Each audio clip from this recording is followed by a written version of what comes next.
आज हम पढ़ेंगे मेंटेनेंस अंडर मुस्लिम लॉ। सो मेंटेनेंस अंडर मुस्लिम लॉ पढ़ने के लिए सबसे पहले हमें जानना होगा मेंटेनेंस वर्ड का मतलब। इसको अरेबिक में बोलते हैं नफ़का। अरेबिक वर्ड इज कॉल्ड नफ़का which literally means what a person spends over his family, कि क्या एक व्यक्ति अपनी फैमिली पर खर्च करता है, उसे नफ़का बोलते हैं मेंटेनेंस। और अगर हम लीगल सेंस से बात करें, maintenance includes 3 things: food, clothing and shelter. एक जो मुस्लिम होता है उसका दायित्व होता है कि वो अपनी वाइफ को, अपने डिसेंडेंट्स को, असेंडेंट्स को और कोलैटरल्स को मेंटेन करे। So he is under an obligation to maintain wife, descendants, ascendants and collaterals. तो फर्स्टली हम लोग स्टडी करेंगे कि वाइफ को कब कब मेंटेन किया जाता है। जो वाइफ को मेंटेनेंस ग्रांट करने के लिए इसमें 2 पार्ट्स में डिवाइड किया जाएगा। फर्स्टली जब शादी एग्जिस्ट करती है, सबसिस्ट करती है, और दूसरा जब शादी डिसॉल्व हो जाती है, so during subsistence of marriage, and secondly after dissolution of marriage. Firstly हम देखते हैं ड्यूरिंग सबसिस्टेंस ऑफ मैरिज। देखिए, wife right comes first and is absolute. Husband is bound to maintain दो wife is Muslim or not, poor or rich. He is bound to maintain even though he is poor. So, जो maintenance का right है वो सबसे पहला अधिकार है wife का, एंड ये अधिकार वाइफ का एब्सोल्यूट है। हस्बैंड जो है वो बाउंड है वाइफ को मेंटेन करने के लिए, चाहे वाइफ मुस्लिम हो या नहीं हो, चाहे वाइफ गरीब हो या अमीर हो। इनफैक्ट चाहे हस्बैंड खुद गरीब हो तब भी वो अपनी वाइफ को मेंटेन करेगा। इनफैक्ट एक स्टिपुलेशन मैरिज कॉन्ट्रैक्ट में कि हस्बैंड लाइबल है स्पेशल अलाउंस के लिए, जैसे खर्चा भी पानदान या फिर मेवाखोरी भी देने के लिए वो लाइबल हो सकता है। तो स्पेशल अलाउंस मैरिज कॉन्ट्रैक्ट का पार्ट भी हो सकता है, तो वो भी हस्बैंड को देना पड़ेगा। नेक्स्ट इज कि अगर वाइफ ने पीबर्टी अटेन कर ली है तो वो एक कहते हैं मेंटेनेंस का हकदार है।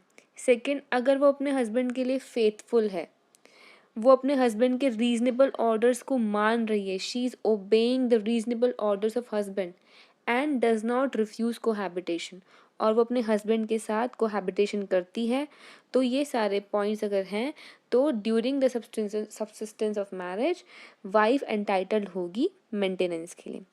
अब देखते हैं शादी के डिसॉल्व होने के बाद वाइफ कितने मेंटेनेंस का हकदार है। So after dissolution of marriage अब हम स्टडी करेंगे। यहाँ पर जो पोजीशन है ये शाहबानो केस से पहले मुस्लिम लॉ के अंडर क्या थी, पहले हम ये देखते हैं। तो पहले ये पोजीशन थी कि जो एक डिवोर्स्ड वुमेन है, जो तलाकशुदा औरत है, उसे मेंटेनेंस सिर्फ इद्दत तक ही मिलेगी, बिफोर इद्दत एक्सपायर्स। अगर इद्दत एक्सपायर हो गया उसके बाद वो मेंटेनेंस का हकदार नहीं होगी। सो until Muhammad Ahmad Khan versus Shah Banu Begum case, under Muslim law, divorced women was not entitled to get any maintenance from husband after expiry of iddat. First of all इद्दत period क्या होता है? इद्दत period एक divorce women को observe करना होता है, ये एक वेटिंग पीरियड होता है दोबारा शादी करने के लिए, और साथ में ये वाइफ की प्रेगनेंसी को असरटेन करने के लिए भी होता है। सो ये 3 महीने का करीब होता है डिवोर्स वुमेन के केस में, या फिर अगर वो प्रेग्नेंट है तो जब तक वो प्रेग्नेंट रहती है तब तक। सो मुस्लिम लॉ में व्यू था कि इद्दत के दौरान ही मेंटेनेंस मिल सकती है, बाद में नहीं मिलेगी। अगर इद्दत एक्सपायर हो गया है उसके बाद मेंटेनेंस नहीं क्लेम कर सकते अंडर मुस्लिम लॉ। अब इसके बाद आता है एक case, that is Mohammad Ahmad Khan versus Shah Bano Begum 1985 supreme court का, जिसमें ये हेल्ड किया गया कि अगर इद्दत पीरियड एक्सपायर नहीं हुआ है तब तो मुस्लिम वुमेन क्लेम कर सकती है maintenance, that will be done under Muslim law, तो वो क्लेम करेगी मुस्लिम लॉ के अंडर। लेकिन अगर इद्दत पीरियड एक्सपायर हो गया है तब क्या? तो उस केस में वो क्लेम कर सकती है मेंटेनेंस, लेकिन अंडर सेक्शन 125 CRPC ओनली। सो इद्दत एक्सपायर होने के बाद भी शी कैन क्लेम मेंटेनेंस, जो पहले था कि नहीं कर सकती आफ्टर इद्दत एक्सपायर्स, लेकिन अब पोजीशन चेंज हो गई है आफ्टर शाहबानो केस, और अब वो सेक्शन 125 सीआरपीसी में क्लेम कर सकती है इफ़ इद्दत एक्सपायर्स। और कब तक कर सकती है? जब तक वो दोबारा शादी नहीं कर लेती। अब सेक्शन 125 सीआरपीसी में वो क्लेम कैसे कर पा रही है?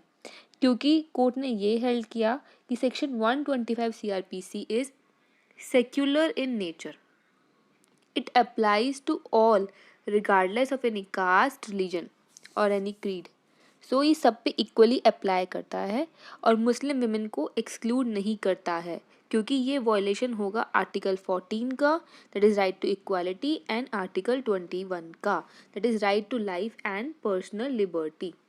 और दूसरी बात ये कि जो सेक्शन 125 है वो एक अनेबलिंग प्रोविज़न है, मतलब कि वो अलाउ कर रहा है इद्दत पीरियड एक्सपायर होने के बाद कि वाइफ क्लेम कर सकती है मेंटेनेंस, वाइल जो मुस्लिम लॉ है वो प्रोहिबिटरी प्रोविज़न है जो कि रोक रहा है कि वो एक्सपायर होने के बाद इद्दत पीरियड के नहीं ले सकती। सो यहाँ पर अनेबलिंग प्रोविज़न प्रिवेल करेगा, क्योंकि इक्विटी एंड जस्टिस रिक्वायर्स कि अनेबलिंग प्रोविज़न प्रिवेल करे। So this was the case of Shah Bano. Now अब इस शाहबानो केस की वजह से कंट्रोवर्सी हो गई। So decision of Shah Bano case created controversy as it was considered as an attack on Muslim religion, because as per Muslim law you can't pay maintenance beyond इद्दत period. क्योंकि Muslim law के हिसाब से इद्दत पीरियड एक्सपायर होने के बाद maintenance नहीं claim कर सकती वाइफ, इसलिए मुस्लिम लोगों को लगा कि ये उनके धर्म पर अट्रैक्ट है। अब इस सिचुएशन से निपटने के लिए गवर्नमेंट ने Muslim women protection of rights on divorce act 1986 को पास किया, और जो लॉ शाहबानो केस से पहले था उसी को वापस से रिस्टोर कर दिया और शाहबानो केस के इफेक्ट को नलिफाई कर दिया। मतलब कि पहले ये था मुस्लिम लॉ में कि विद इन इद्दत पीरियड ही मेंटेनेंस क्लेम की जा सकती है वाइफ के द्वारा। अब सेक्शन 3 ऑफ द एक्ट के हिसाब से भी डिवोर्स्ड विमेन सिर्फ इद्दत के दौरान ही मेंटेनेंस क्लेम कर सकती है और बाद में वो नहीं क्लेम कर सकती अगर इद्दत पीरियड एक्सपायर हो जाता है। नाउ नेक्स्ट इज कि अगर अब इसमें एक दो प्रोविजंस और ऐड किए गए कि अगर if she is not able to maintain after the इद्दत period then maintenance will be granted by her relatives who would be entitled to inherit her property on her death. This is provided under section 4. and दूसरी बात कि अगर relatives नहीं हैं तो state वक्फ board. इसमें ये बोला गया है कि आपका इद्दत पीरियड अगर एक्सपायर हो जाता है और वो अपने आप को मेंटेन नहीं कर पाती है तो इस केस में वो अपने हस्बैंड से तो मेंटेनेंस नहीं ले सकती, लेकिन उन रिलेटिव से ले सकती है। She can take maintenance from a relatives जो उसकी प्रॉपर्टी को इनहेरिट करेंगे उसके मरने के बाद। और अगर वाइफ का कोई रिलेटिव नहीं है देन उस केस में स्टेट वक्फ बोर्ड पे करेगा मेंटेनेंस को। अब ये जो 1986 का एक्ट है ये बहुत ही कंट्रोवर्शियल था, बहुत ही ज़्यादा कंफ्यूजिंग था और उस एक्ट की वजह से बहुत ज़्यादा कॉन्फ्लिक्टिंग जजमेंट्स पास होने लगी जिससे कि डिवोर्स वुमेन को बहुत ज़्यादा दिक्कत होने लगी। तो फिर उसके बाद आता है Daniel Latifi versus Union of India का केस। ये एक 5 जजेस बेंच का केस था जहाँ पर ये बोला गया कि एक reasonable and fair provision of maintenance has to be paid for entire period of remarriage within the इद्दत पीरियड।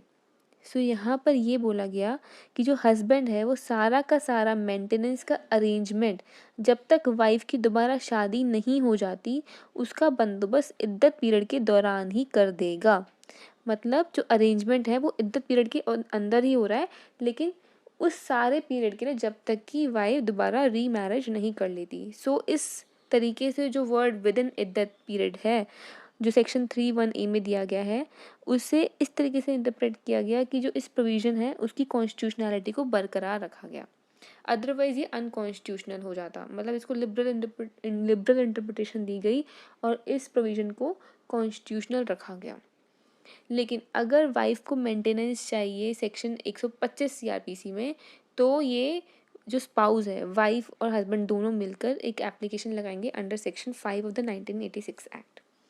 अब सिचुएशन ये है कि मतलब जो वाइफ है उसको सारा का सारा मेंटेनेंस विद इन इद्दत पीरियड ही दिया जाएगा, लेकिन जब तक वो दोबारा शादी नहीं कर लेती तब तक का सारा मेंटेनेंस दिया जाएगा उसी पीरियड के दौरान, इद्दत पीरियड के दौरान। नाउ नेक्स्ट हम देखते हैं डिसेंडेंट्स, जहाँ फादर की क्या लाइबिलिटी है बच्चों को मेंटेन करने की, ये पढ़ेंगे।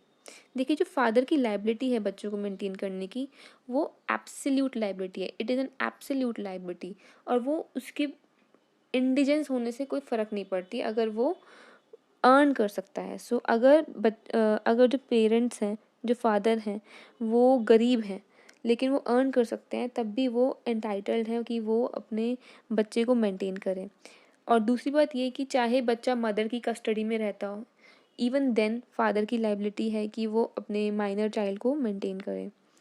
नाउ वो एंटाइटल्ड है कि sorry he shall maintain minor child of either sex, ठीक है, तो उसे अपने माइनर बच्चों को, चाहे वो किसी भी सेक्स के हों, उन्हें मेंटेन करना है। सेकेंडली अनमैरिड बेटी को मेंटेन करना है। थर्ड कि मैरिड डॉटर है, अगर वो पुअर है तब भी मेंटेन करना है।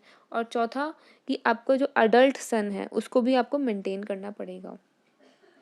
लेकिन इसमें ये कंडीशन है कि अगर अनमैरिड डॉटर या माइनर सन अपने पिता के साथ बिना कोई रीजनेबल कॉज के साथ रहने से इनकार कर दें तो वे अपने पिता से मेंटेनेंस नहीं ले सकते। सो इफ़ अनमैरिड डॉटर या minor son refuses offer to live with father without reasonable cause, बिना कोई रीजनेबल कॉज के साथ में रहने से मना कर दिया, then they can't claim maintenance from father.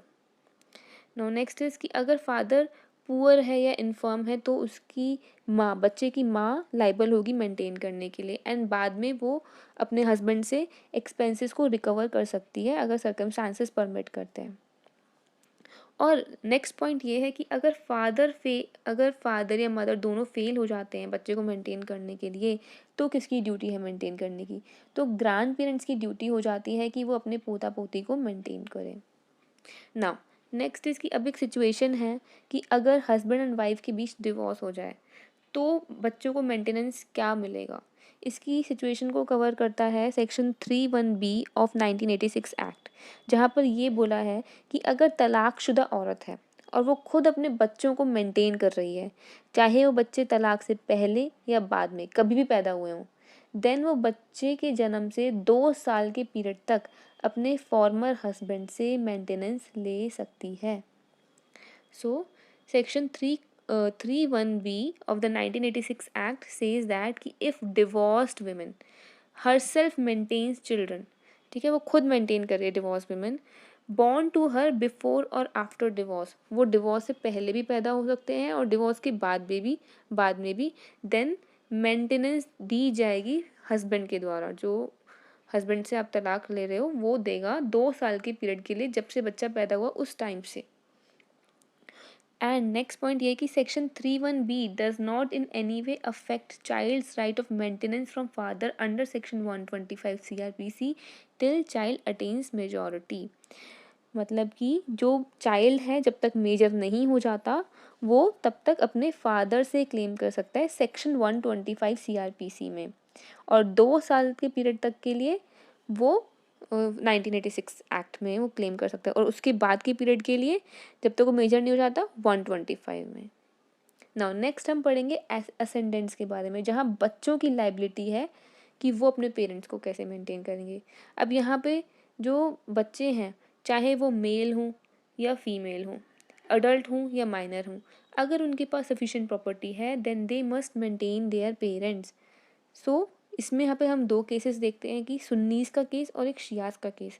सुन्नीस के केस में इस बात का कोई फ़र्क नहीं पड़ता चाहे पेरेंट्स कमाते हों या नहीं, मतलब कि it is of no difference under Sunnis, चाहे पेरेंट्स कमा रहे हैं या नहीं कमा रहे हैं, बच्चों को मेंटेन करना पड़ेगा अपने पेरेंट्स को। लेकिन शियाज में ये है कि अगर पेरेंट्स कमाते हैं तो बच्चों को मेंटेन करने की ज़रूरत नहीं है, they are relieved of their duty.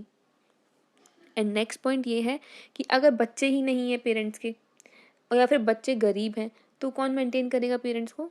Grand children maintain करेंगे, जो उनके पोता पोती हैं वो मेंटेन करेंगे। नेक्स्ट इज़ कि अगर फादर वीक है या इन्फर्म है तो स्टेप मदर को कौन मेंटेन करेगा?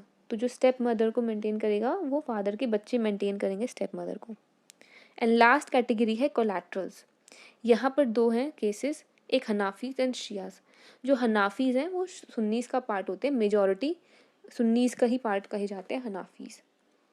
अब यहाँ पर ये बोला है कि जो भी पर्सन्स इजी सर्कमस्टांसेस में हैं, मतलब जो अमीर हैं, जिनके पास पैसे हैं, वो अपने गरीब रिश्तेदारों को मेंटेन करेंगे जो प्रोहिबिटेड डिग्रीज में आते हैं। लेकिन शियाज़ में ऐसा कोई रूल नहीं है। जो शियाज़ हैं उसमें कोलैटरल्स एंटाइटल्ड नहीं है मेंटेनेंस क्लेम करने के लिए। सो ये सारा था मेंटेनेंस अंडर मुस्लिम लॉ, जो यहाँ पर ख़त्म होता है। Thank you very much.